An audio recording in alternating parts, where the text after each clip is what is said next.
right, today we're going to tackle a question that pretty much every single person thinking about buying a home asks. It's all about that crucial first step, getting pre-approved for a mortgage. So, is it something you really have to do before you even start looking?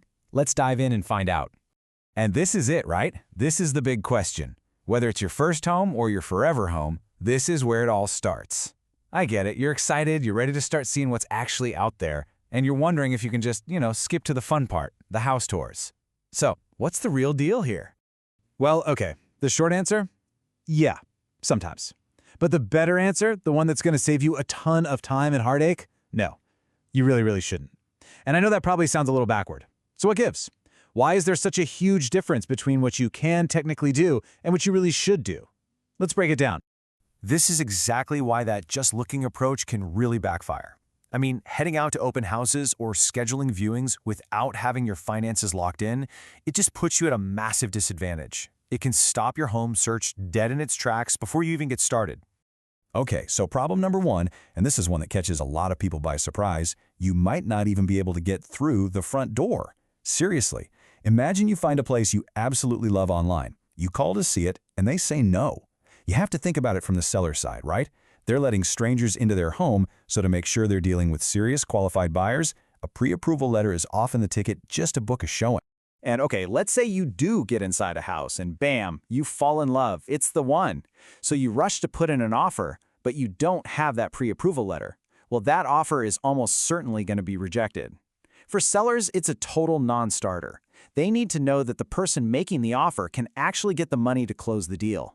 Without that proof, your offer just isn't worth the paper it's written on. But you know what? Maybe the biggest reason to get pre-approved has nothing to do with the seller. It's for you. Without it, you're basically guessing what your budget is. And you've seen those online mortgage calculators, right? Look, they're a nice starting point for a ballpark figure, but they are not reality. Going through the pre-approval process is the only way to get a solid, trustworthy number on what you can truly afford. Because here's what a real lender is going to look at. It's so much more than just your salary. They're doing a deep dive into your credit score, your income, all of your existing debt, any assets you have, and your job history. It's this full picture that gives you that crystal clear understanding and, honestly, saves you from the heartbreak of falling for a home that was never really in the cards for you.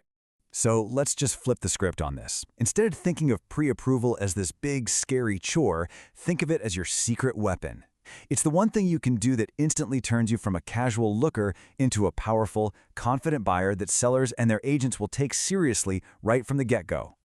I mean, just look at this chart. It could not be clearer. Over here, you've got buyer A, no pre-approval. Their offer has low credibility, sellers are nervous, and their chance of winning is low.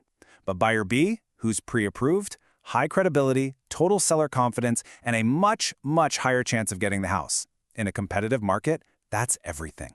So really, getting pre-approved gives you these amazing buyer superpowers. First, you get real confidence in your budget, no more guessing. Second, you get clarity on what your monthly payment is actually going to look like. And third, you get instant credibility with everyone involved. Bottom line, it's about protecting your time, your money, and your sanity. Okay, I can hear some of you thinking it already. Whoa, this sounds like a massive commitment, and I'm just not there yet. That is a totally normal feeling, and it's a huge myth that we need to bust right now. Let's talk about the biggest fear, your credit score. Here's the good news. The first step in this process for many lenders is something called a soft credit pull. This is just an initial look to see where things stand, and it does not impact your credit score. Let me say that again. It does not affect your score. It is a completely risk-free way to get started. So let's put this in big, bold letters, okay? Getting pre-approved does not mean you're married to that specific lender. You can still shop around. It does not mean you are obligated to buy a house, and it does not lock you into anything.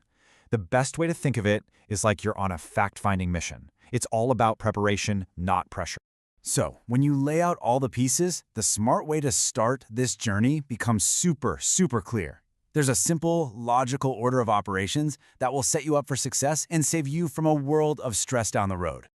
And here it is. This is the winning game plan. Step 1, get pre-approved. That unlocks Step 2, which is knowing your real budget.